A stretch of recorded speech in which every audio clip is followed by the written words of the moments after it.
I would like just to appreciate the situation at this time, to have this situation experience here and Las Cabañas.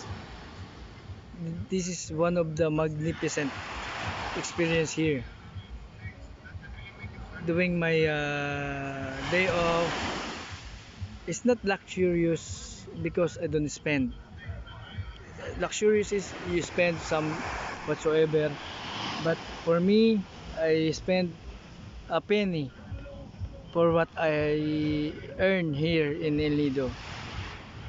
But I really appreciate what I am having here. It's really a magnificent situation experience here at El Nido.